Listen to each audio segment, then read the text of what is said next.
Welcome to Timekeeping. This show will attempt to chronicle year-by-year changes to the Walt Disney World Resort, from the excitement of a new attraction opening to the minutia of a store changing names. Join us as we celebrate 50 years of the vacation kingdom of the world. If you took a photo at Walt Disney World in 2014, chances are there was a construction wall in it. With Disney Springs already fully underway, all four parks began massive undertakings, closing attractions, shows, and entire areas. Oh, and Frozen was everywhere. At the Magic Kingdom, the Celebrate a Dream Come True parade ended on January 4th, having run in one form or another for over 12 years since the 100 Years of Magic celebration. It was replaced by the Disney Festival of Fantasy parade on March 9th. The new parade was designed as if it was created by the residents of Fantasyland. The parade begins with ballroom dancers and a multiple princess float, which had been lifted from a Tokyo Disneyland parade. Belle and Beast, Anna and Elsa, and Tiana all ride a garden-themed float with Cinderella's gown spinning in the middle. Next, a Tangled unit featured swinging axes and hammers, and also Rapunzel and Flynn Rider, as well as some of the snuggly duckling thugs. Ariel rides on a clamshell float steered by Sebastian, driving a chariot pulled by Fish, all as sea life-themed dancers surround them. The Lost Boys led the way for the Peter Pan unit made of Skull Rock, the Jolly Roger, and Pixie Hollow, as they're chased by Tick-Tock. Kilted performers then led the way for Merida from Brave atop giant bagpipes where her bear brothers would emerge from. Flora, Fauna, and Merryweather preceded Maleficent's forces, and the mistress of all evil herself, in the form of a steampunk-inspired, fire-breathing mechanical dragon, ensued. Prince Philip was also there fighting his way through the thicket to the dragon. After that, Jiminy Cricket, Alice, and Snow White characters led a circus-themed array of floats, also lifted from Tokyo Disneyland, including Pinocchio atop Monstro, Donald and Daisy amongst the dancing hippos, an elephant spinning trapeze artist, and Pluto. There also was a cute nod to the previous long-running parade, with Figaro still trying to catch Cleo aboard the top of this float. The parade ends with Goofy and Chip and Dale amongst dancers leading Mickey and Minnie in a hot air balloon. Around the same time as the premiere of Festival of Fantasy, the central hub at the end of Main Street began to undergo a widening to add grassy viewing areas and future show elements. The surrounding area would be a major construction site for the rest of the year. However, another parade change would happen on October 24th as Move It, Shake It, Dance and Play It Street Party replaced the Move It, Shake It, Dance It. The party parade format mostly stayed intact, with characters and music changing, along with the addition of screens to the floats. Yet another 24-hour day was run on Memorial Day weekend, May 23rd.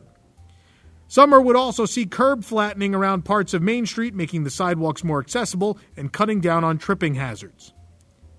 On November 5th, the new castle lighting ceremony of the Dreamlights premiered as a Frozen holiday wish, with the ubiquitous Arendelian sisters, the centerpiece now of the show, not Cinderella. In Adventureland, Tinkerbell's Magical Nook closed May 19th, and the ferry would begin greeting guests in Town Square Theater the next day. In Liberty Square, the Yankee Trader store near the Haunted Mansion closed on July 1st and reopened as Memento Mori on October 6th. The new store was dedicated solely to the Haunted Mansion and featured a lenticular photo gallery allowing guests to appear as the dead.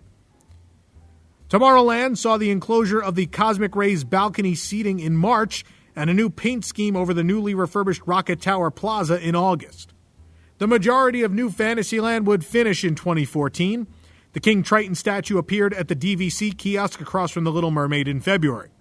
Anna and Elsa moved over from EPCOT on April 20th, originally meeting together next to another rotating princess. By June, they were still meeting together, but the other princess left, and they were soon meeting as part of the same queue, but as a separate photo op. The displaced Aurora and Snow White began meeting on Main Street and in Fantasyland. The long-rumored Peter Pan's Flight interactive queue debuted at the beginning of December, with the effects turned on later. Of course, the main addition of Fantasyland in 2014 was the Seven Dwarfs Mine Train. This officially opened on May 28th after a few days of soft openings, which began on May 23rd at that 24-hour day. The mine train is at the heart of this mild coaster, but a unique swinging element and the addition of excellent dark ride scenes elevated it beyond that. Guests enter the mine having helped the dwarves clean and sort gems in the interactive queue of the time. Once aboard the mine car, guests climb the first lift hill before a series of curved hills that highlight the unique nature of the cars, that they can swing freely on a center axis from side to side. Along the way, you'd pass 2 vultures, which are carried over from the old Snow White's Scary Adventures attraction. There's also a This Way sign in the load area, also from that former Magic Kingdom ride. Guests then enter the diamond mine itself, surrounded by animatronics of all the dwarves, before climbing the second lift hill to Hi-Ho. After a few more short coaster elements, guests pull up next to the dwarf's cottage to watch them dancing with Snow White, while the evil queen waits outside in witch form right before guests unload. Many of the dwarf figures in this scene were also carried over from the classic Fantasyland attraction.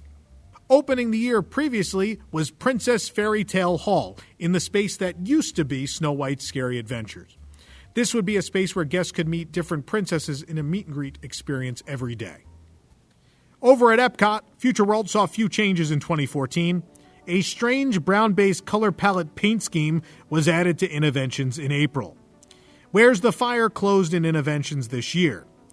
The Odyssey hosted World Cup events, showing the games amid a small snack area and a soccer-themed gift shop. Scoreboards for the tournament appeared near Germany as well. While not inside the park loop, the EPCOT Monorail line was struck by lightning on July 13th, stranding one of the trains in an area that it could not be towed from, forcing the evacuation of guests via the emergency hatches. Spice Road Table opened the weekend of January 11th on the lagoon side of the Morocco Pavilion. The tapas-style restaurant struggled to find an audience throughout the year and began serving entrees in December. World Showcase Entertainment received a big upheaval from September 25th through the 27th as several long-running acts, including Off Kilter, Mo Rockin', the Fife and Drum Corps, and the World Showcase players all failed to have their contracts renewed and were soon replaced with other acts. While Anna and Elsa's meet and greet left for the Magic Kingdom in April, they'd soon be returning, as Maelstrom would close forever on October 5th to make way for a Frozen ride. The closure of Maelstrom would be the first truly of the social media age, and it was a frenzy as EPCOT fans showed up in droves to say goodbye to this classic attraction. There were long lines throughout the day for the ride, culminating in a final theater showing of the exit film in which audiences clapped for several minutes. Moving over to Hollywood Studios, we hope you didn't think we were done talking about Frozen, because there's plenty more. Hollywood Studios ran Frozen Summer Fun starting on July 5th and extended it through September 28th.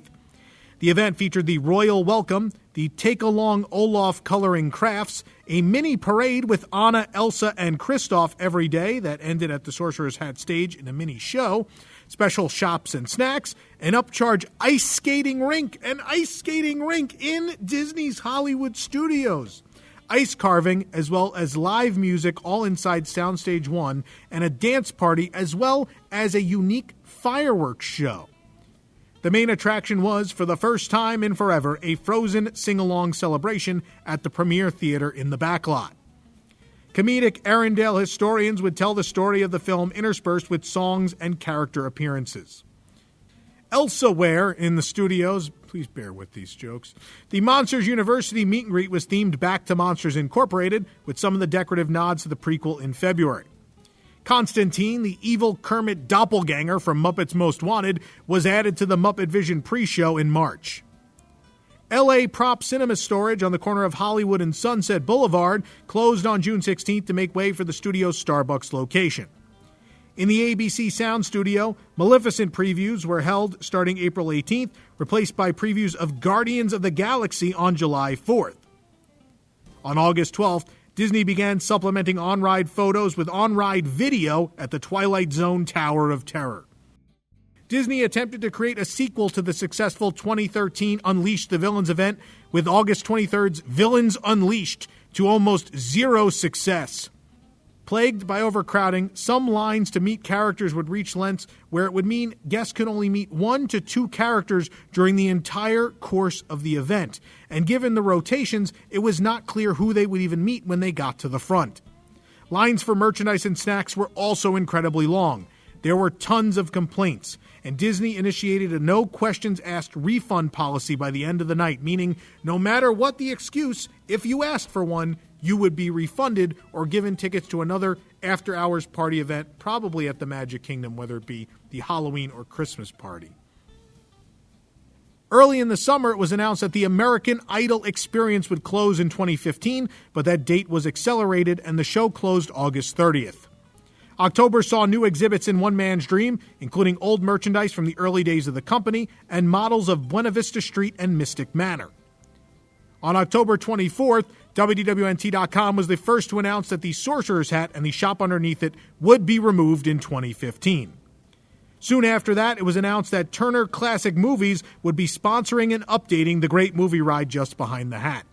The Legend of Captain Jack Sparrow would close on November 6th, and the Baymax meet and greet replaced Ralph and Vanellope on November 7th. In early September 2014, WDWNT.com would announce the closure of the Studio Backlot Tour at Disney's Hollywood Studios. This would mark in earnest the beginning of the expansion project for the park, which would take up the next 5 years. The Studio Backlot Tour would take one last trip through Catastrophe Canyon on September 27, 2014, before riding off into the sunset forever. Camp Minnie Mickey closed forever at Animal Kingdom on January 6th, and the groundbreaking for the Avatar-themed land happened on the 8th. The displaced character meet and greets were dispersed throughout the park, but particularly in Dino Land. Mickey's Jammin' Jungle Parade ran for the last time on May 31st, to be replaced by nothing. The Festival of the Lion King show opened in its new Harambe Theater home on June 1st. Also in June, Winged Encounters, a quick macaw flyover show, premiered in front of the Tree of Life on Discovery Island. As well, it all started with a mouse show began at Rafiki's Planet Watch, using Walt's love of animals and the residents of the petting zoo to tell stories. June 7th saw the addition of the After Hours Harambe Nights event. This included food and drink and a special concert performance in the Harambe Theater with a celebrity narrator. Disney Springs construction dominated the then-still downtown Disney area.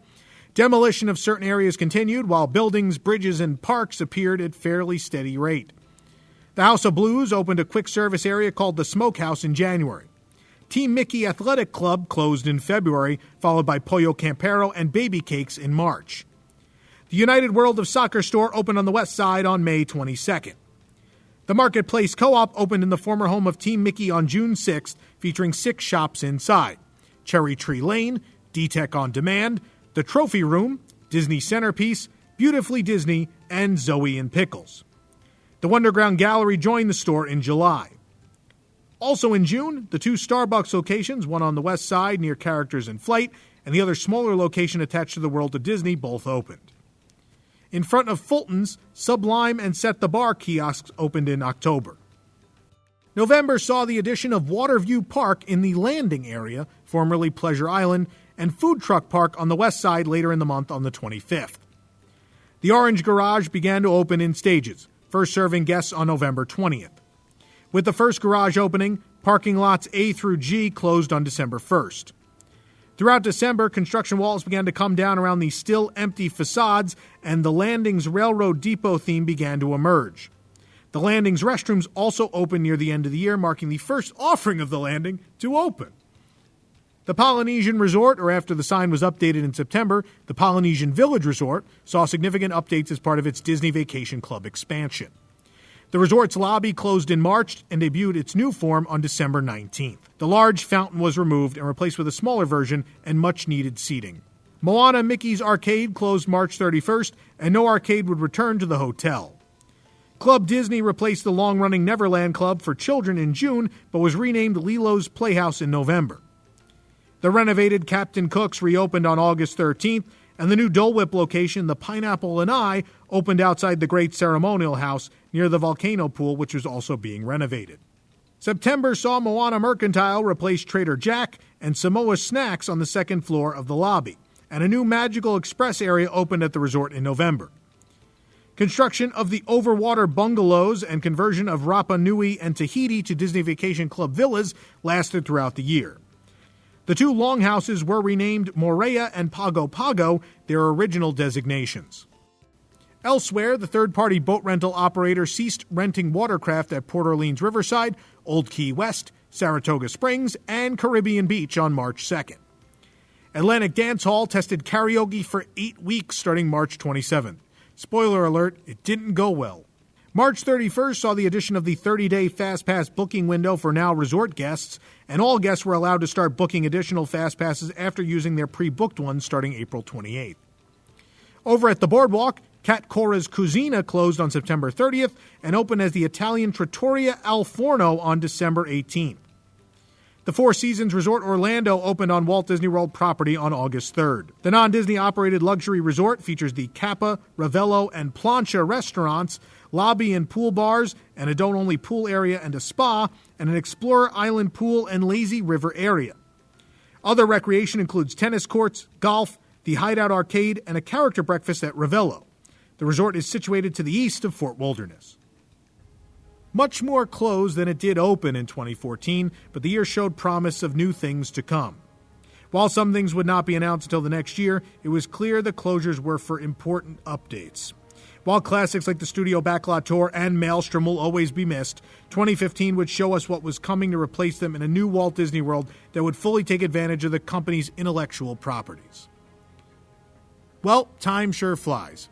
If you're enjoying this jump from time to time with us, please hit the like button and please subscribe for more great content. You could also join the WDWNT Inner Globe Society to support shows like this and others at patreon.com/WDWNT. Pick up the perfect apparel to celebrate 50 years of the vacation kingdom of the world at carouselofproducts.com. We'll see you real soon right here on Timekeeping.